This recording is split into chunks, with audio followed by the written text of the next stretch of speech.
Coming up on episode 60 of Omnivore, sugar reduction strategies, embracing the flavors of Africa, and adapting product development to consumer needs. This is Omnivore from the editors of Food Technology Magazine and the Institute of Food Technologists. This episode of Omnivore is brought to you by IFT First, where the future of food takes shape. Join thousands of changemakers and innovators at Chicago's McCormick Place, July 13th through 16th, for the food industry's can't-miss event of the year. Connect with global leaders, experience breakthrough technologies, and be part of the conversations defining tomorrow's food landscape. Secure your spot at iftevent.org. Welcome to Omnivore from IFT and Food Technology, where we explore the intersection of business, science, and technology in the global food system. I'm Bill McDowell. As consumers grow more health conscious, demand for lower sugar foods is on the rise. In response, food manufacturers continue to work to reduce sugar in products without sacrificing taste, texture, or shelf life. But reformulating isn't as simple as swapping in a sugar substitute. Sugar plays multiple functional roles in food, from flavor and browning to moisture retention and preservation. To meet these complex challenges, food scientists are using a mix of strategies in a quest to cut sugar while still delivering the sensory experience consumers expect. Food Technology's Mary Abood spoke with Renee Leber, IFT's Food Science and Technical Services Manager, about what's driving the move toward sugar reduction, the challenges involved, and a new resource from IFT that aims to help. What is driving the move toward sugar reduction? Why are food companies actively strategizing about how to reduce sugar in their products?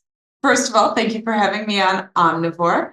But really, what this discussion is about is on the added sugars that are going into food and beverages. And so just to give some high-level stats, in 2024, so not that long ago, a health-focused global trend study found that a significant majority of consumers, and globally it's a little bit higher, it's 71% in the US, 65%, are reporting preferences for products that are less sweet. And part of that is coming from a desire to reduce the amount of sugar and especially added sugar in the diet, with 58% of US consumers saying it's really important to them to limit that added sugar in their diet. And some of the reasons for this, if you don't mind me getting into this for a second, is the US government's 2020 to 2025 dietary guidelines for Americans calls for limiting those added sugars down. And they want to keep that at less than 10% of calories per day. And the simple fact of the matter is the average American is consuming substantially more than that. And we're becoming aware of this disparity. We have data to show that added sugar can impact weight gain, diabetes, heart disease, other health problems that are becoming greater concerns in the US, and customers are taking note of this. So as we undergo the shift toward reduced sugar options, food scientists are innovating with a wide range of natural and low-calorie sugar substitutes. So we've heard like stevia, monk fruit. Can you talk a little bit about some of these? What excites you about them? Where is this heading? One of the big things is that as consumers become more aware of the conversation around added sugars and reducing added sugars, they're becoming more open to trying new sugar alternatives. And so one thing we found was that the majority of consumers that are looking for clean label are actually also looking to reduce their added sugars. And so that's a group that this is really big with. And that's where we're seeing some of these natural sweeteners really gain traction. So it's exciting to see stevia, allulose, some of the sweet proteins coming in a bigger way into the food industry. Some of these have been around for a while, but that doesn't necessarily mean that we were seeing a high level of usage. And so pairing those two, the consideration for clean label and the consideration for reducing sugar, is really bringing some ingredients center stage that maybe we haven't seen quite as much in the past.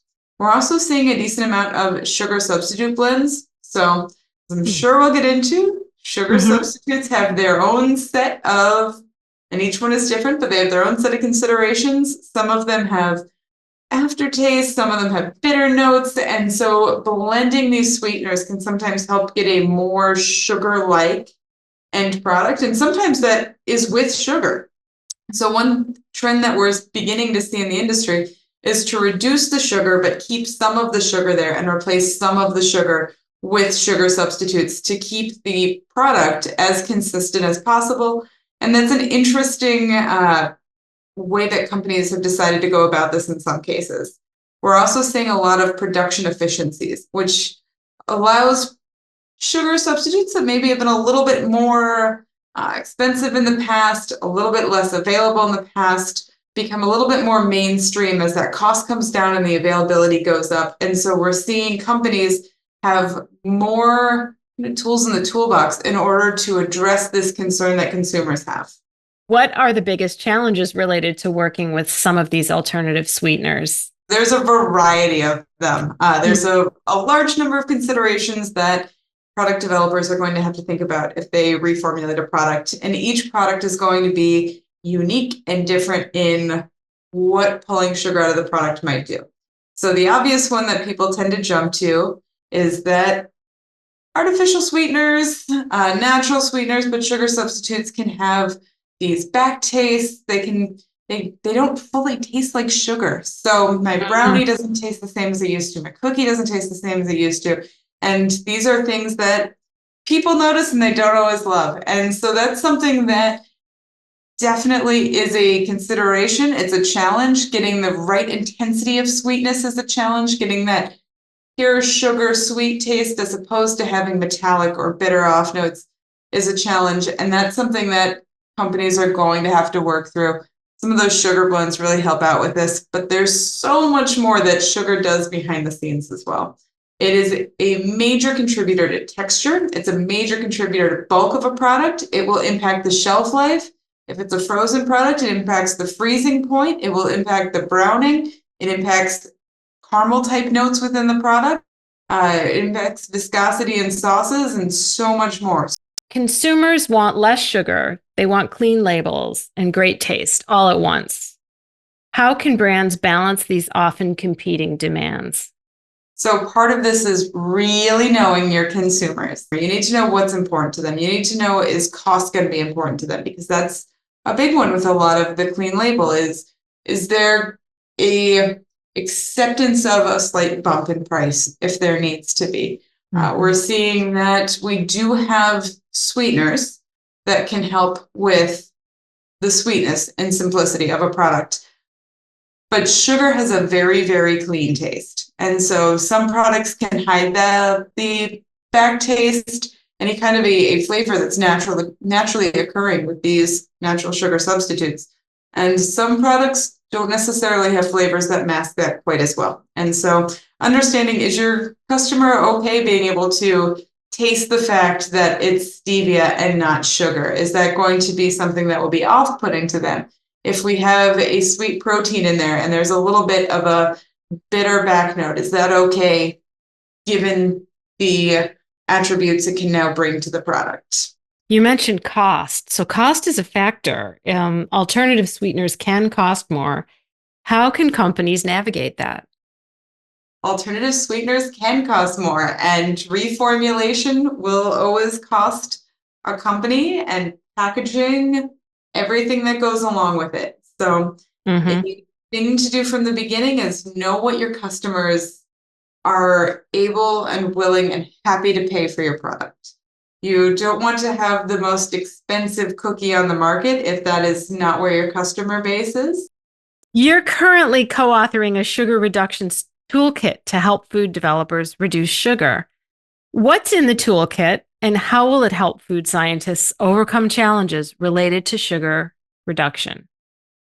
So the toolkit has 19 sugar substitutes, and these sugar substitutes cover common sugar alternatives such as aspartame, sucralose, those kind of sugar substitutes, natural sweeteners, like stevia and monk fruit, and sugar alcohols like erythritol and xylitol. So it runs the gamut of some of the sugar substitutes out in the market now.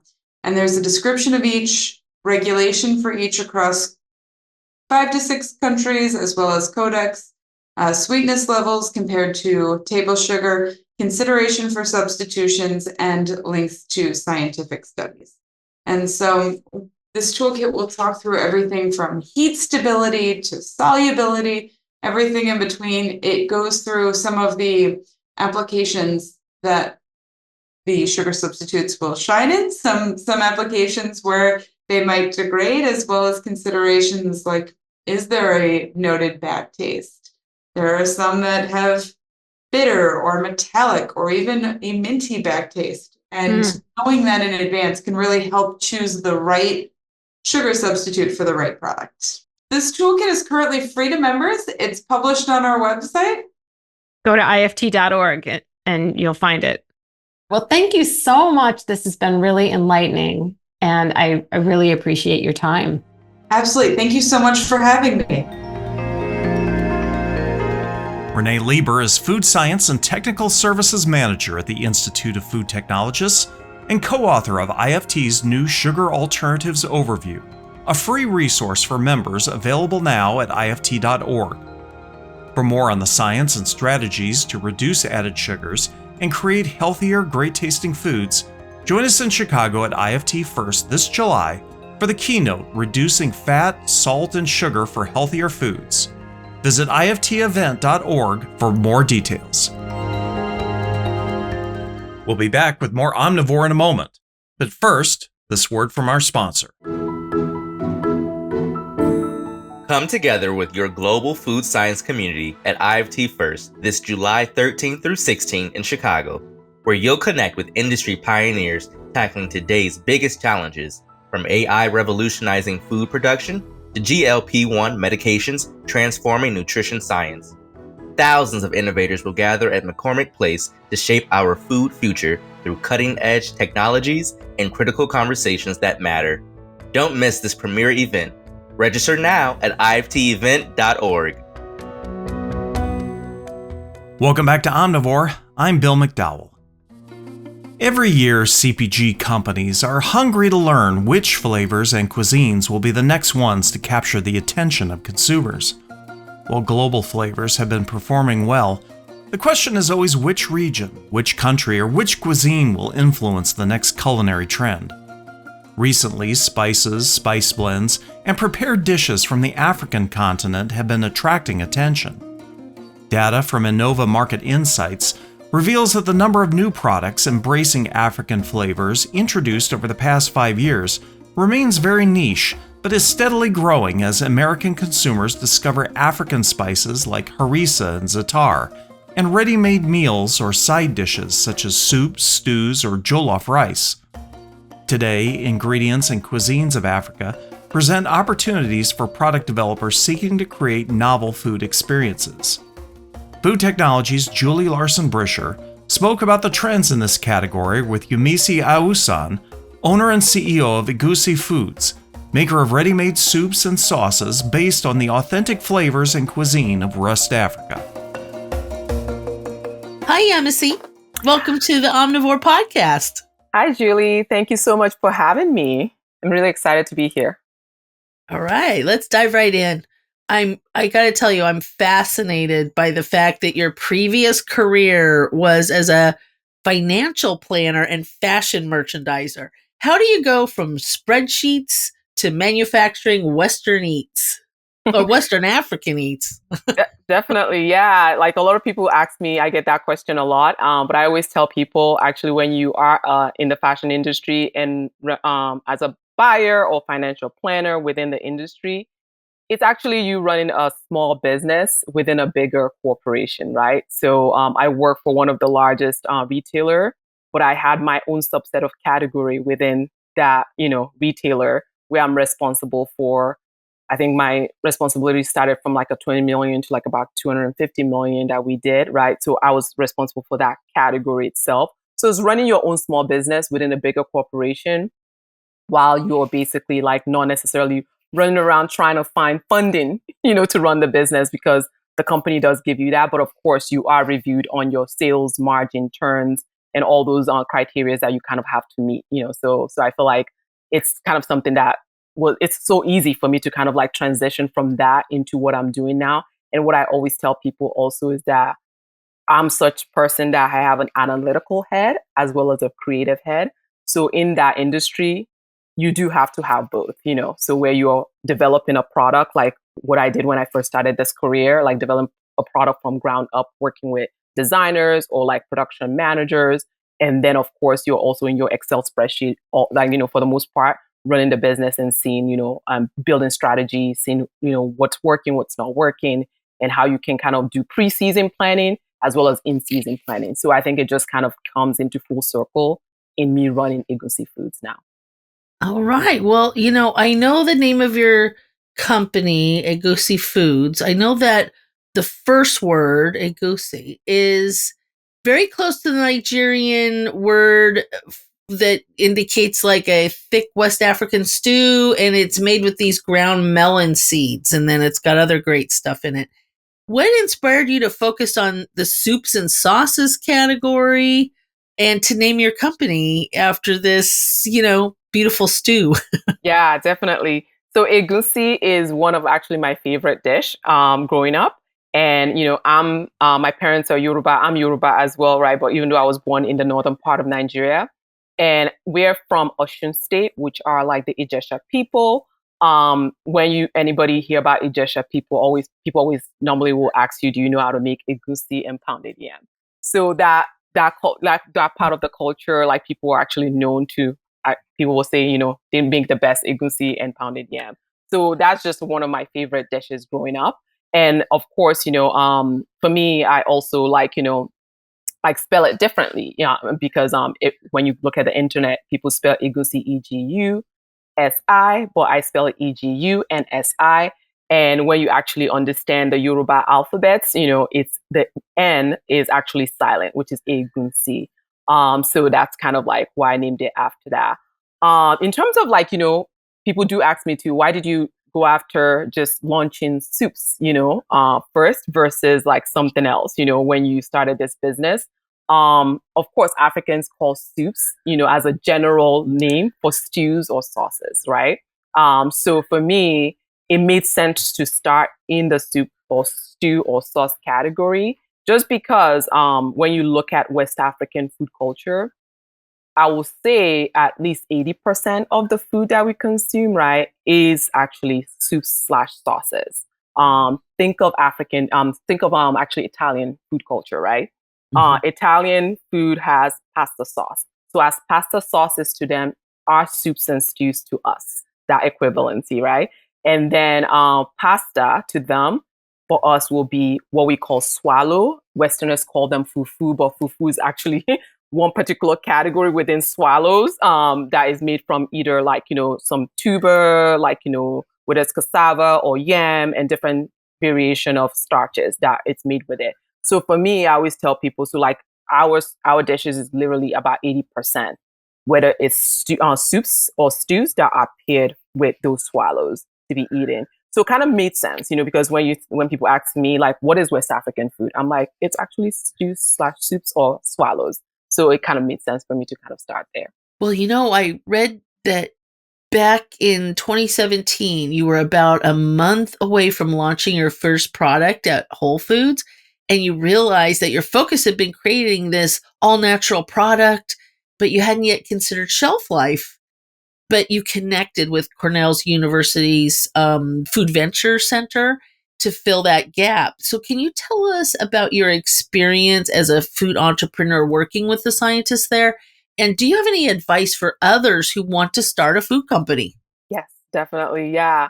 I started and I was frankly, I knew what I wanted to developed it. And I think later on I found out, okay, I need to reach out to Cornell, the team there at the Food Innovation Center. I was working with Dr. Bruno with his team over there. And I was like, okay, I need to reach out to them, I finished developing my product, send my benchtop samples to them to be able to get the schedule process, right, for the product so we can kind of figure out the shelf life. And I just thought, oh, easy. They will just give me a longer shelf life. And they came back and sent me the report. And they were like, oh, yeah, you're going to have 5 to 14 days shelf life. And I was like, what? that's too short, for me to be able to have that. And part of it was because, like the water activity level was higher, and also the product also wasn't acidified at that time. And part of the reason why I didn't acidify the product, right, because I did a lot of research as to how to prolong the shelf life, but I realized our product, just even the flavor profile of West African food, is not acidic. It's more like of a savory flavor profile. So one of the things I was trying to balance during my development was, I want to make sure that I'm representing the authentic flavor of West African food and not necessarily adding a lot of acid to it. And also by nature, I actually don't like, acid in my food too, like, because I just have a sensitive tooth too. So that doesn't help. So for me, that was kind of what was playing into it.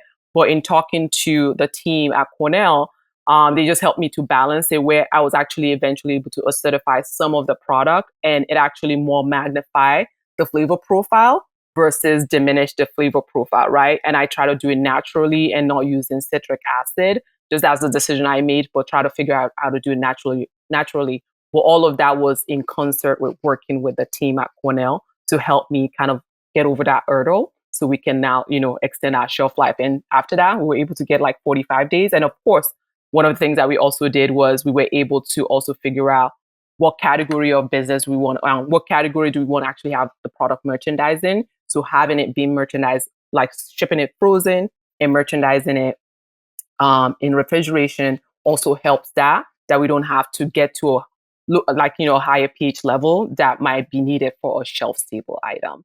So in terms of like my advice to a new entrepreneur starting, I definitely feel like connecting with the food scientist at the beginning is really crucial. So that when you're making your development, you're kind of working in concert with them as well. And I know a lot of time, because I've reached out to a couple of R&D companies. It's super expensive to be able to like bring them on board. They cost thousands and thousands of dollars. But if you actually look at some of these universities, they are able to actually help at a lower cost, or even at no cost sometimes, So I think partnering with them is a great way for small businesses to kind of start. Even now that I'm developing a new line, I'm working with the team as well, just even in terms of the packaging that we want to use, connecting me with some of the co-packers that'll be able to also help as well. Oh, that's really good advice. So I've got one more question for you today. What excites you about the trend toward the introduction of a greater number of African flavors and cuisines to North American consumers? Yeah, I'm just so excited that, one thing that we always, people always ask me is like, what is West African food? And I feel like it's not that different from what people know about. Of course, the way we will put it together is a bit different, right? We still use onions, we use red pepper, we use tomato, and we might use habanero, right? Because it's, we're more like, some of our dishes are much spicier. But I think the generations now are actually love more spice in their food than like previous generations. So I think like there is a cross connection. I always try to tell people with the food of Africa, as well, at least West Africa, with the other food of other globes as well. So there's not such a dissimilarity between them, right? I don't know if that's a word, but there's a similarity, a synergy, in them. And when you also look at it too, like there's even a history to be told in the story of West African food, because I think of like dishes like akara that we have in Nigeria and akaraje in Brazil. There's a story between that, right? Where, it was something that I'm sure was kind of like brought over from the transatlantic slavery, so kind of making that connection between the foundation of where some of this food came from and how it's kind of spread all over the world. So I think those are the stories I feel like I'm really excited to kind of share with people through the food that I'm creating, and other brands too that are like in the West African food zone and African food company. There's a lot of people that are bringing out tons of like cookbooks, like restaurants. I have a friend that's also even like sourcing a lot of spices that I've even never heard of from Nigeria that I feel like is going to come out soon. Like those are ways that are exciting, things that are kind of bubbling. We just also need a lot of the decision makers in the industry to kind of believe in what we're doing and be able to have it visible for their customers to be able to kind of tap into, because customers are looking for new and global food flavor profile, which Africa is kind of like on that trend to kind of emerge. That's right. Well, it's been great talking to you today, Yemisi. Likewise. I'll keep watching this space. Thank you. I'm really excited about this, and thank you so much for having me. Yemisi Awosan is the founder and CEO of Egunsi Foods, a Harlem, New York-based food company focused on producing ready-to-eat African food derived from classic West African dishes.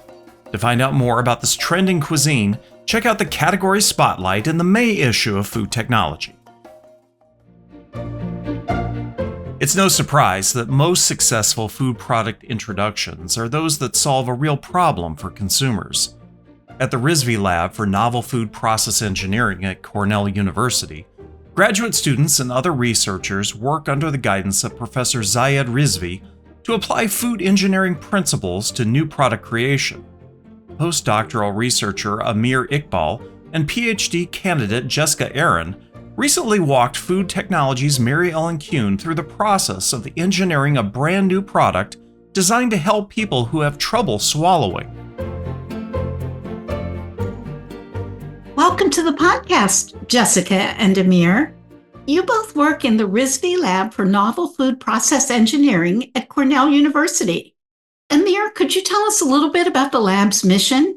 Our lab works on a variety of projects, whether it's extrusion, vegan meat, microencapsulation, extraction, or designing an ice cream machine that freezes liquid in mere seconds. So this is our overview. Yeah.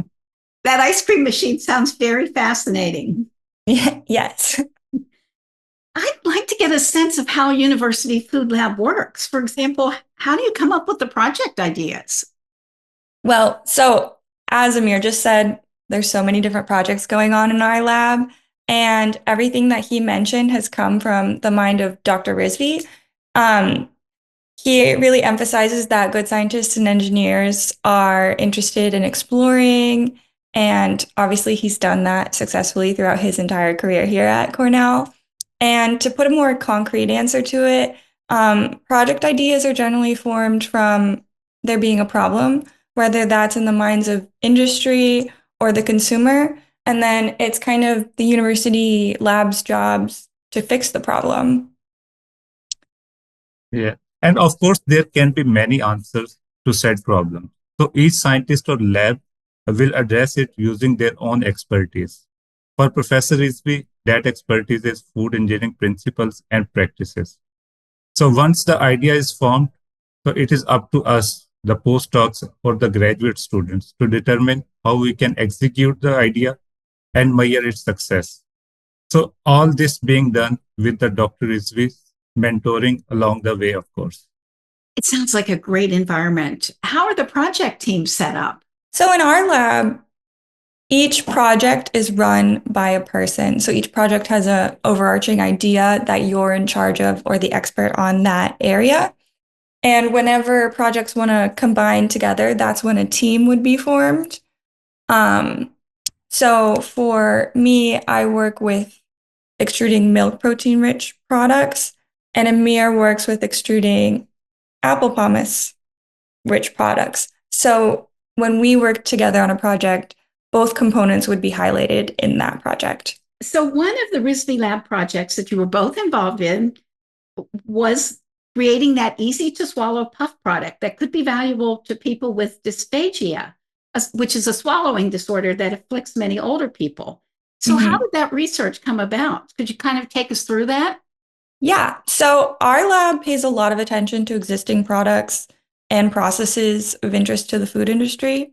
And one product that's really taken off in the past decade or so are these things called baby puffs. I don't know if you've seen them in the grocery store. Well, these puffs are produced through conventional steam extrusion, and they're usually starch-based, usually rice flour. So in the process of making these puffs, the starch becomes extremely dextrinized or broken into small pieces, which allows it to melt in the mouth, which is great. But this also creates something that really spikes infants' blood sugar. And with the obesity epidemic and everything, we don't want to be feeding our infants these types of products so early on. So we really looked into the mechanism of why these are disintegrating and how we could mimic that in a healthier milk protein rich product. And how we could use our technology of supercritical fluid extrusion in order to achieve our end goal of this milk protein-based alternative. Yeah, and I would like to add here. So the main ingredient, as Jess has mentioned, in our puff is milk protein powder, which is great and high in quality protein, but it does not give us fiber, antioxidants, or polyphenol. So that's where we want to complement it with other fruit-based ingredients to balance things out. One cool example might be apple pomace. So this is the leftover stuff after making apple juice. So here is the thing. When we make juice, we are literally taking out the sugar and water only. And all the remaining good stuff like fiber, antioxidants are just thrown away. So we thought, why not use that leftover to boost the nutrition in our puffs? So we have started adding apple pomace to enrich our puff product. But there is a limit. In our puff designed for elderly, we are adding up to 10%. And for the general population puff, we are adding up to 20%. Beyond it, that it might affect the quality of puffs and the puffs would not expand properly. So overall, it's a cool way to reduce the waste, as well as at the same time, it make our food more nutritious and sustainable. Well, it's great when there are those dual benefits. So you were talking about supercritical fluid extrusion, and that's certainly a process that I don't understand. So Yeah. would it be possible to explain in pretty much in layman's terms how you did it? Yeah. So to kind of bring this down to earth, an extruder is like a long tube and dough is pushed through it. And it comes out the other side in whatever shape the die plate you attach to the extruder is, kind of like the Play-Doh sets that you might have seen in stores or used with your I children. remember those. Yes. Yeah. Mhm. Yeah. So on the end of the extruder, on one end of the extruder, the start, we'll call that, you add your dry ingredients, which mix with water, which is kind of like when you're baking, making a dough. So in the extruder, there's screws to do the mixing instead of a hand and a spoon. And so these screws also convey the dough forward, and they can form the texture of dough that you want. So near the front of the extruder, we inject high pressure, dense liquid CO2, and whenever the dough is pushed out of the extruder die, we get a pressure drop and our puffs expand, kind of like when you open a high pressure can of soda and all the bubbles form. That happens in our puffs. Now, if you would use conventional steam extrusion, you have to heat that dough up to a high enough temperature so that the water would steam off. And that can really destroy milk proteins and other temperature sensitive ingredients. Yeah, so that's like my quick and dirty supercritical fluid extrusion. That was great. And those analogies were so helpful. So do you see the potential for this puff product being commercialized? It seems like it would meet a need in the marketplace. Yes, yeah, we're actually like on the cusp of commercializing it. We're working with a couple of entrepreneurs that are really interested in commercializing the product. We've had a couple meetings and we have like other individuals contacting us interested in licensing the product. So fingers crossed that in the next couple of years, we'll see it on the market. That's amazing. That must be such a wonderful feeling as Yeah, a student. Yeah, it's super cool, especially because I'm at the tail end of working here. So it's like, wow, I really got to see this go the full life cycle. Very impressive. What else are you working on? So my more recent work has focused on improving like the flavor profile and nutrition label for these puffs. One ingredient that we add to the puffs that might be a little undesirable right now are sodium phosphate chelators, which much research shows consumers don't want to see that in the label. So we've been working with more naturally derived ingredients, and we've been seeing similar textural results that we wanted to see. So more recently, we are also trying to extend this supercritical fluid extrusion technology into the another world, which is vegan meat world. So we are trying to make our vegan meat juicier and more realistic. So this supercritical fluid extrusion technology lets us add fat right during the process. So we can add fat in process during supercritical fluid extrusion, similar to how fat is marbled in animal meat. So it really helps with the texture and that juicy bite. Oh, that's so interesting because certainly with the whole plant-based meat area, it does seem like there's a need for improvement in the taste and texture. Yeah. Yes, especially like in plant-based meat market. So we are having two major issues. One is off flavor, and the second one is like the meat analog is not juicier as compared to if we compare with the animal meat. So we are working on both of these shortcomings. We are removing the off flavor from the ingredient as well as we are improving the texture and the juiciness of the plant-based meat analog. Well, Jessica, what's next for you? I'm actually defending my dissertation work on Tuesday next week. So wow. Well, thanks for making time for this interview when you have that going on. Yeah. So I'm excited for that. That's like the next thing on my agenda. Yes. So a nice little catching me at the tail end, literally, of my PhD work. Wow, the timing was good. Do you want to work in industry or do you want to do research? Yeah, I'm interested in working in industry in an R&D role. However, Aamir's kind of on the flip side of this, and he can tell you what he's doing. How about you, Aamir? What's next for you? So I have completed my postdoctorate in Professor Rizvi Lab. So, and recently I have been offered an assistant professor position at the University of Vermont. So where I will be continuing my work on sustainable food processing and sustainable product development. Aamir Iqbal is a postdoctoral researcher and Jessica Aaron is a PhD candidate at Cornell University working in the Rizvi Lab for Novel Food Process Engineering.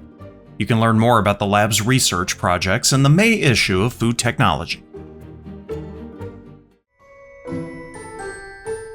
Our thanks to IFT First, food improved by research, science, and technology, for feeding this episode to your ears.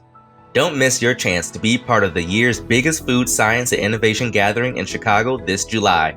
Connect with the minds cooking up tomorrow's innovations, get a taste of breakthrough technologies, and join conversations that matter for our food future. Register today at iftevent.org. And that wraps up another episode of Omnivore. Thanks again to all our guests and my colleagues at Food Technology.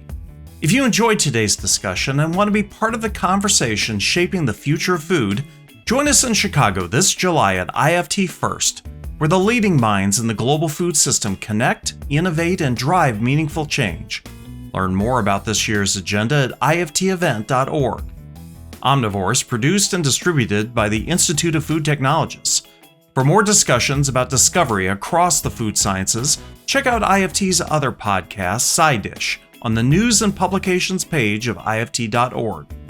For all my colleagues at IFT, thanks for listening and join us again for our next episode. This is Omnivore.